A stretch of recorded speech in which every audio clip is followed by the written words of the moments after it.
Salt Lake City, Utah, June 10, 1988. A lethal injection brought an end to the life of Arthur Gary Bishop, the serial killer who terrified the nation. From 1979 to 1983, he snatched the lives of 5 innocent boys with sweet promises of candy and toys burying them in cold desert graves.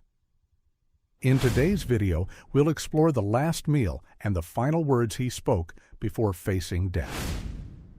Could someone who was once an Eagle Scout and a missionary become such a brutal monster?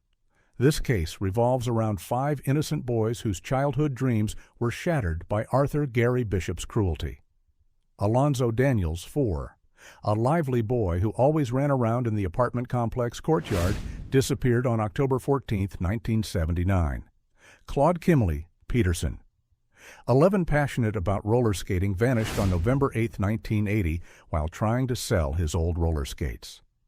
Danny Davis, 4. A boy with a radiant smile was kidnapped right from a supermarket on October 20, 1981, just meters away from his mother. Troy Ward, 6, was kidnapped on his 6th birthday, June 22, 1983, as he waited for his mother to buy ice cream. And Graham Cunningham, 13, a teenager full of dreams preparing for a trip to California, went missing on July 14, 1983. These children, with their ordinary lives and bright futures, became Bishop's prey.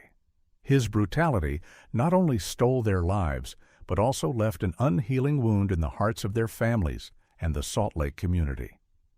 Who turned these boys' happy days into a nightmare, and why Arthur Gary Bishop, born September 29, 1952, in Hinckley, Utah, was the eldest of 6 brothers in a devout Latter-day Saint family.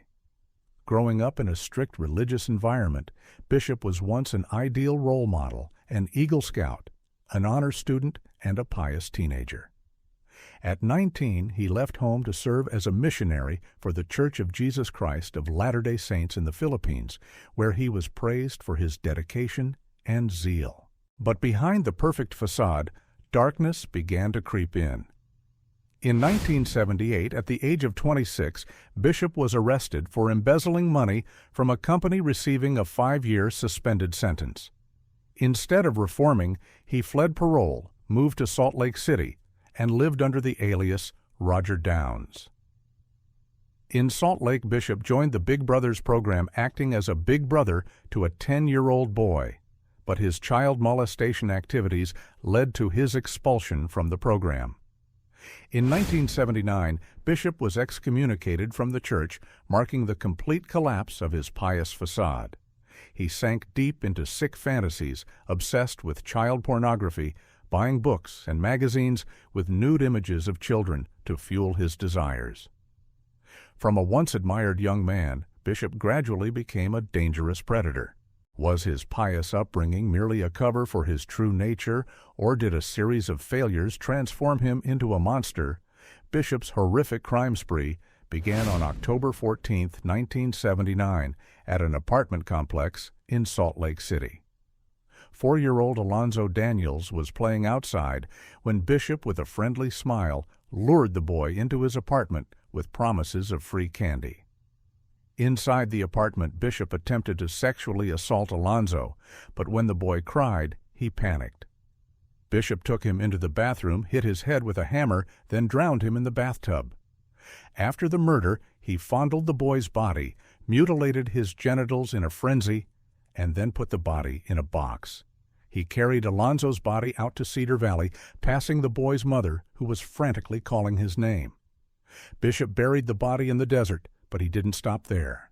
He recounted that Alonzo's moans excited him, and to recreate that feeling he bought puppies, beating them to death, or drowning them, mimicking his crimes. On November 8, 1980, Bishop met Claude Kimley Peterson, 11, at a roller rink, through another boy known as John. Under the guise of buying the roller skates Peterson was selling, Bishop tricked him into going to Cedar Valley to hunt rabbits. As they walked, Bishop walked behind Peterson, pulled out a .38 revolver, and shot him in the back. When Peterson cried, Bishop fired 2 more shots into his head. He desecrated the boy's body, mutilated him in a rage, and buried him near Alonzo's body. Police questioned Bishop, but due to a lack of evidence and vague descriptions from witnesses, a white man around 25-35 years old with dark hair, he was not suspected. On October 20th, 1981, Bishop lured Danny Davis IV from a supermarket just half a block from his home. After playing with toys at Bishop's house, Danny became bored and cried. Worried about the noise, Bishop covered the boy's nose and mouth, suffocating him to death. He put the body in a trash bag and left it in a kitchen corner overnight because other children were coming to his house. The next morning, Bishop buried Danny's body in Cedar Valley. This was the only victim he did not desecrate after killing. Danny's disappearance triggered the largest search in Salt Lake County history, with divers dredging ponds, witnesses undergoing hypnosis, and a $20,000 reward, but no trace was found. Nearly 2 years later, on June 22, 1983, Bishop abducted Troy Ward, 6, on his birthday, as he waited for his mother to buy ice cream near his home. Luring Troy to his cabin, Bishop handcuffed him, tied him to a basement pole, and pulled down his pants. When Troy cried, Bishop used a rubber mallet to beat him until he was silent, then put the body in a trash bag and threw it into a stream in Big Cottonwood Canyon. On July 14, 1983, Bishop tricked Graham Cunningham, 13, into coming to his house with the promise of selling marijuana for money. After luring him to take photos, Bishop hit his head with a hammer, drowned him in the bathtub, and dumped the body in the stream like Troy. Bishop's crimes were not only brutal, but also showed a complete lack of humanity. He not only killed, but also desecrated his victims after death. What drove a once respected man to become such an unremorseful child predator, Salt Lake police suspected Bishop after Graham Cunningham's disappearance in July 1983. They realized that Roger Downs lived near 4 of the 5 abductions and knew Graham's parents. On July 25, 1983, Bishop was invited to the station to assist with the investigation. Under interrogation pressure, he offered to lead police to his home, where they discovered over 300 photos of young boys, including 125 nude photos cut from magazines and a wedding album containing pictures of boys. Bishop admitted to molesting dozens of children, estimating 2 or 3 times the 21 victims identified by police. After less than an hour, he confessed to all 5 murders, leading police to the graves in Cedar Valley and Big Cottonwood Canyon. "I knew I couldn't get away," Bishop said, his voice flat, devoid of emotion. Police collaborated with the FBI, interviewing witnesses from the roller rink supermarket and neighborhood. Some remembered a white man around 30 years old, weighing 200 pounds with dark hair, but the descriptions were too vague.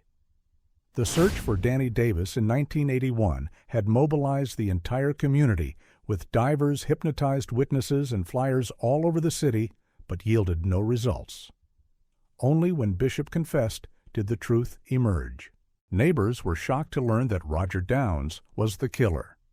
One woman living nearby said, "He always smiled. Who would have known?"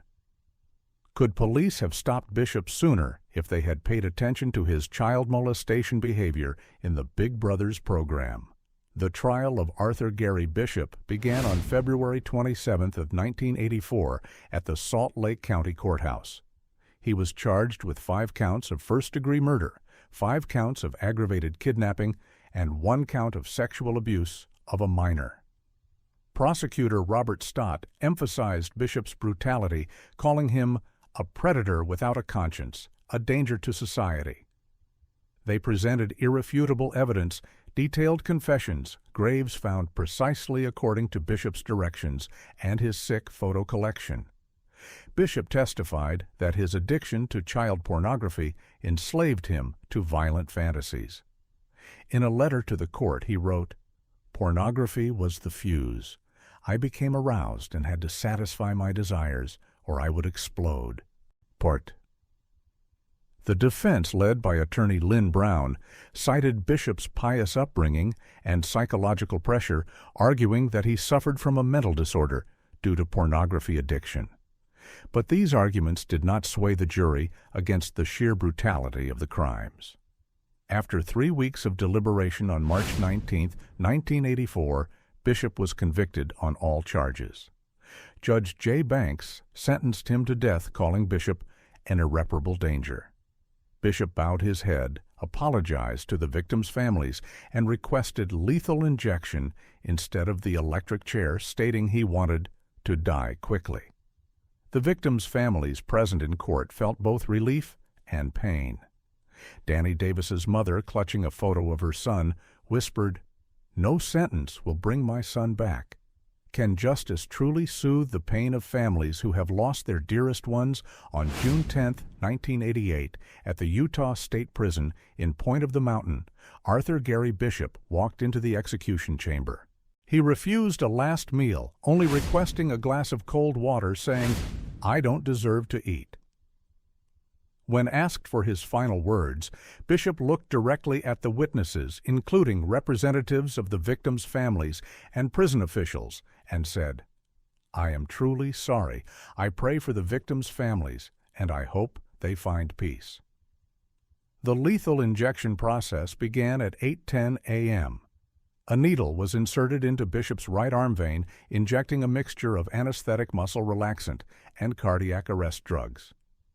He closed his eyes, his body became still, and death was confirmed at 8:15 a.m.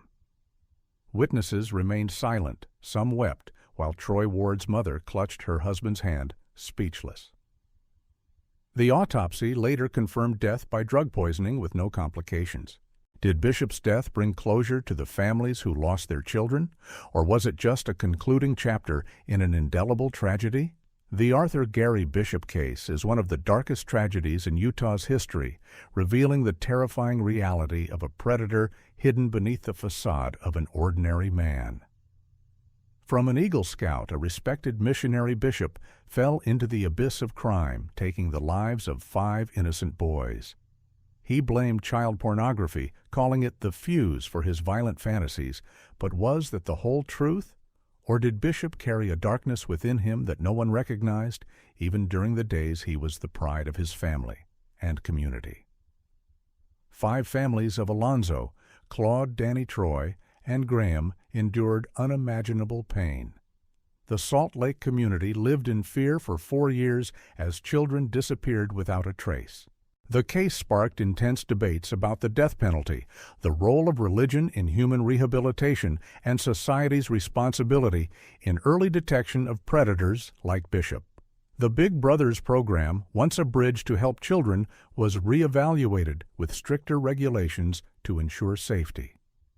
The victims' families hold annual memorials at Liberty Park in Salt Lake, where a monument engraved with the names of the 5 boys stands symbolizing their loss and a reminder of childhood's fragility. The case also prompted Utah to revise its laws, strengthening controls on pornography and protecting children from sexual abuse. Community education campaigns were launched, teaching parents how to recognize signs of predators. But the big question remains, how do we detect individuals like Bishop before it's too late? He was once a missionary and honor student, but the darkness in his mind conquered everything. This case reminds us that evil can lurk behind friendly smiles and impressive titles. It poses a painful lesson society needs to be more vigilant, not just with strangers, but also with those closest to us. What are your thoughts on Arthur Gary Bishop's fate and the lessons this horrific crime spree leaves behind?